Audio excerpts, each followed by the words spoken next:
Hello you beautiful misfits, my name is Matt and this is Pixelburn, where I take a snarky look at some of the more important, interesting or irritating things to have happened in the week's gaming news. Starting with the news that Dishonored 2, sequel to the 2013 original, was released this week to highly positive reviews, and since I've been looking forward to this game since it was announced last year, hell ever since I finished Dishonored 1, this should have been a joyous occasion for myself and other fans of sneaky necky stabby. Except it wasn't, because I bought it on PC and the PC version has more than a handful of technical issues, to put it very fucking mildly.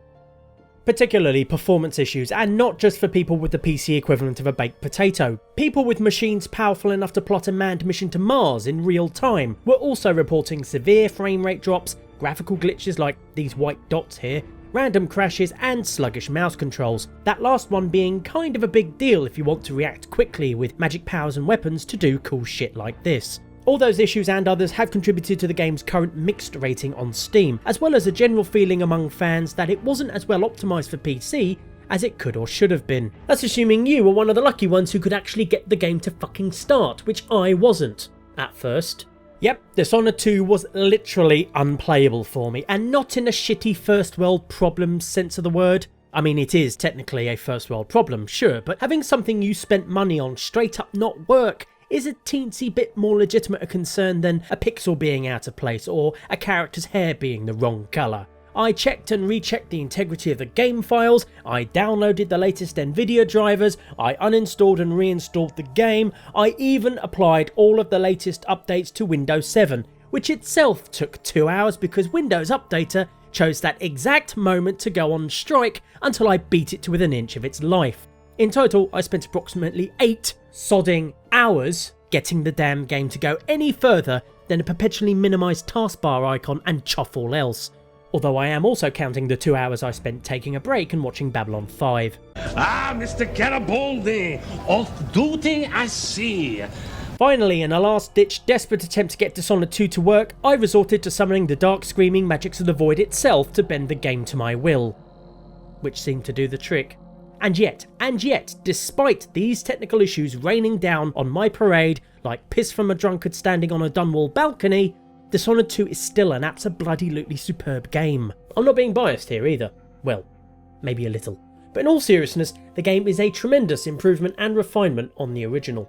For a start, there are significantly more ways to take out guards non-lethally, the lack of which was a notable criticism of the first game. Now, Arcane did attempt to address this somewhat in Dishonored 1 with the Knife of Dunwall and Brigmore Witches DLC, which added some more non-lethal tools like stun mines to your repertoire. Dishonored 2 keeps some of those tools, but also has non-lethal abilities built into the combat system. So if you do cock up and find yourself in a sword fight with an angry man, a pacifist option is still on the table. And that's great for people like me who can't be arsed with the hassle of washing blood off their hands. Because unless you're some sort of machine, you probably will find yourself in at least one ruckus in Dishonored 2, even if you were so good at Dishonored 1 that you know the maps like the outsider's mark on the back of your hand. The enemy AI is much smarter this time, particularly on higher difficulties where they can spot you from a fair distance away if so much as a strand of your hair is poking out from round a corner. Even on lower difficulties, the guards are no slouches, providing just the right amount of challenge so it's still satisfying to sneak past them. They've also learned how to look up, so you can't just sit atop a chandelier waiting for everyone to calm down anymore. The individual areas you explore are also much larger, full of interesting things to see, do, discover and steal, and are an absolute joy to explore. I personally finished the game in about 18 hours, taking my time to explore as many nooks and crannies as I could. But I can see even attention deficit kill them all players getting their time to money ratios worth out of it. In short, Dishonored 2 is a great sequel that refines and expands upon its predecessor, and a fantastic game in its own right. Just hold fire and buy in the PC version until they put a patch out. Alternatively, buy it on console if you have one, since Xbox One and PS4 owners are reporting barely any technical problems at all, the lucky gits. In other news, the first proper cinematic story trailer type deal for Mass Effect Andromeda dropped this past week on November 7th, or N7 Day as fans call it, for reasons far too tedious to go into here. And by buggery, it's actually piqued my interest in Mass Effect 4 again. It's not called Mass Effect 4, Oh, hush you. Unlike that tiny snippet of gameplay at Sony's PS4 Pro press event, this trailer actually gives more of an insight into the story and setting for Mass Effect Andromeda. Narrated by the protagonist's dad, played by Clancy motherfucking Brown, it briefly explains how a bunch of plucky humans, Krogans, Asari and other aliens, all come together on 4 big intergalactic arcs headed to the Andromeda Galaxy, where they plan to start a bold new frontier existence and escape the horrible ending to Mass Effect 3. Upon arriving in the Andromeda Galaxy, however, they find it's not all that friendly a place to be, full of hostile Gribblies and other hazards, and already populated by these sinister chaps called the Ket. Yep, BioWare named their antagonists after a street word for ketamine, with an extra T on the end. Anyhow, as well as putting a vast gulf of physical interstellar distance between this game and Mass Effect 3, Andromeda's story also creates a huge temporal one, because the trip to Andromeda takes hundreds of years and all the travellers are in suspended animation for the duration. So as well as allowing for a totally new story with familiar elements in a new environment, it can also be completely unconstrained by all those pesky player choices in the previous games. It also probably means there'll be nearly zero mention of hero Commander Shepard, however. Except perhaps for a brief token remark like, "Hey, remember Commander Shepard? Boy, weren't they a totally awesome, non-gender specific human individual. With arms. And a face."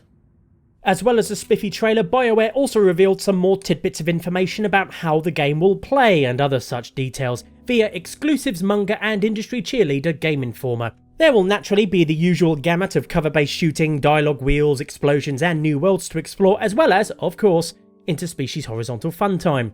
Similarly, Andromeda will have a standalone multiplayer horde mode like Mass Effect 3 to let players have a break from all the intense moral choices and space shagging, which I'm okay with. I actually liked Mass Effect 3's multiplayer.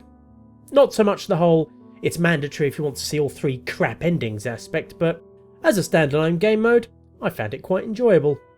Loyalty missions from Mass Effect 2 will be making a comeback as well, although completing them won't be mandatory and they'll have no effect on the game's ending. The morality system has also undergone a change, replacing the binary Paragon and Renegade dialogue options with more nuanced heart, head, professional and casual responses. These don't affect your character or change any sort of meter one way or another, but reportedly allow more leeway in choices without you having to worry about unintended consequences. Speaking of unintended consequences, Mass Effect 2 and 3's interrupt system, or narrative actions as BioWare are calling it now, are clearly labelled things like shoot, headbutt or deliver inspiring monologue. Character classes have also gone by the wayside, replaced by a system whereby you directly put points into the skills you want your character to have. Planetary exploration also harkens back to Mass Effect 1's a tad, with you driving your new Mako-like vehicle, called the Nomad, across unexplored worlds. Instead of doing boring geological surveys or circle-strafing thresher maws though, you'll be scouting for drop zones for your ship to drop forward stations at. Little camps where you can rejig your equipment and fast travel to other stations. Planets will also, according to BioWare, be fully explorable from the surface to their underbelly, and not simply an X by Y square area of dirt and hills like in Mass Effect 1. On top of all that and more, BioWare also confirmed the release date of sometime in March 2017, so you'll have that to look forward to. So yeah, I'm now somewhat more interested in Mass Effect Andromeda than I was when they showed off that teeny tiny little snippet at Sony's press event. Dragon Age Inquisition was rather a letdown however, and Mass Effect 3's ending still pains me even now, so for the time being I think I'll settle for being tentatively interested in Mass Effect Andromeda. Although I will allow myself to be a teensy bit excited about the main character's dad being Clancy motherfucking Brown. Let me say that again. Your character's dad is the Kurgan from Highlander. Happy Halloween, ladies.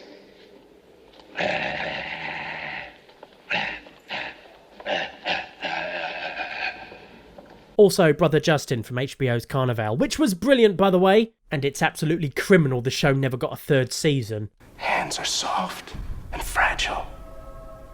Crushed. Feet crushed. Skulls crushed. Elsewhere this week, the immense faceless French media conglomerate Vivendi came one step closer to subsuming all of Ubisoft into its vast, indiscriminate, amorphous bulk.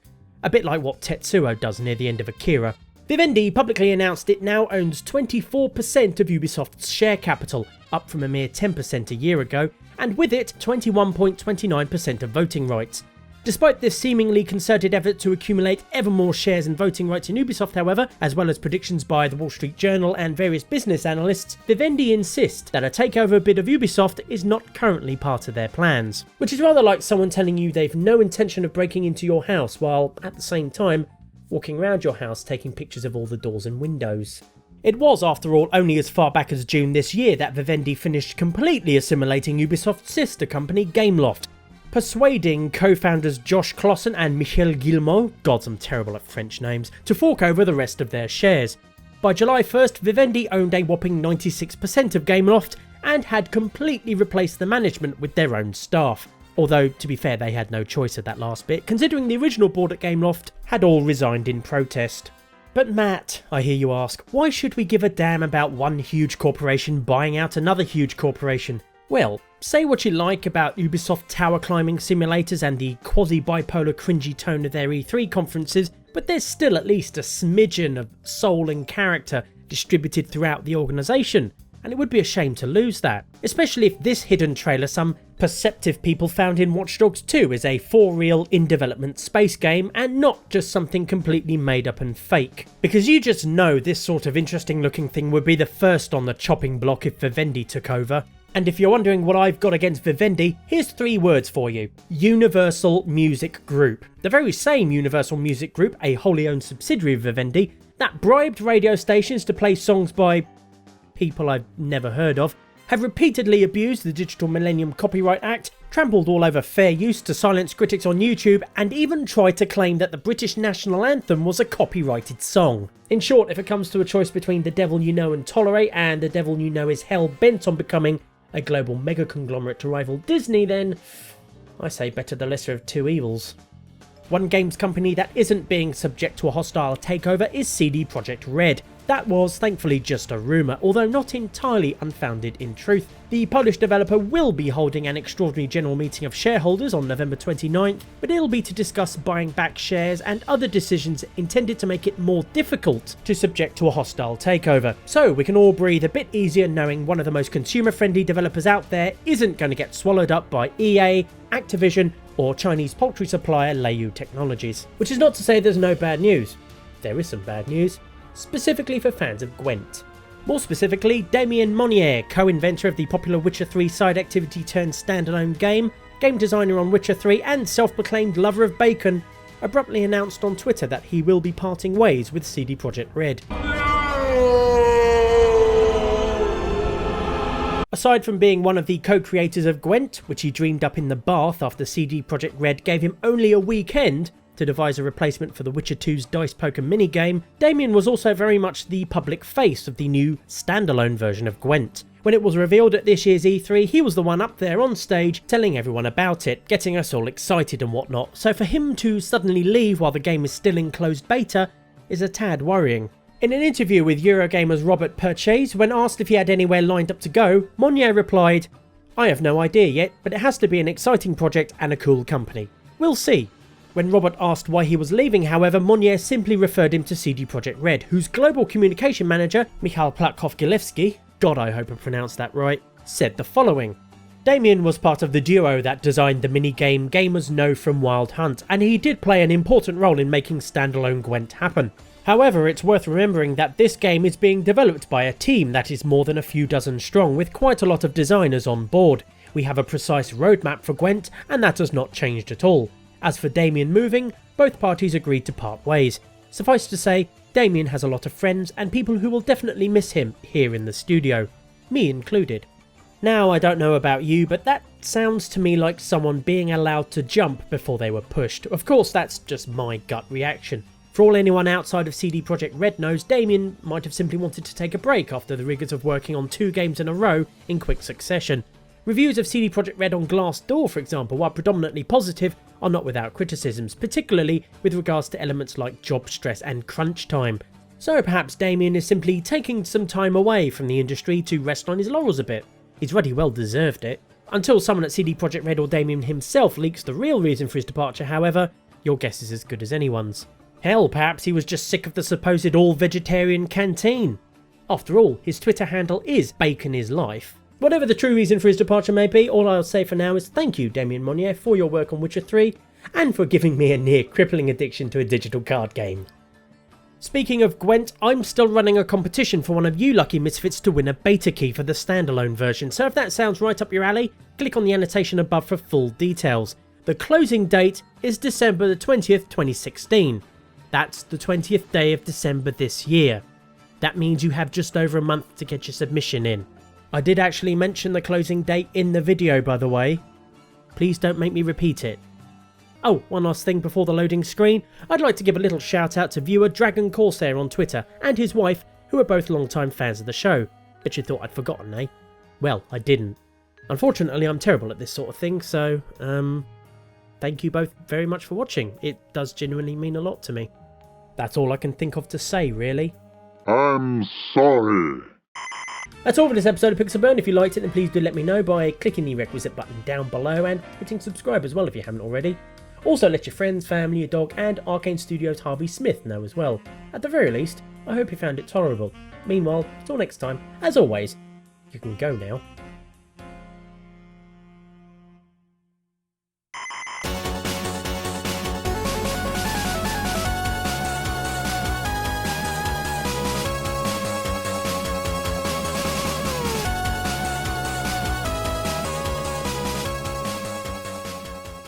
And a face. Yep, that Commander Shepard. With their eyes, and a nose, and a mouth. Boy, weren't they great. They did so much cool stuff. They banged everyone. Men, women, doesn't matter. All your choices are valid. All your characters are valid. 'Cause it doesn't fucking matter.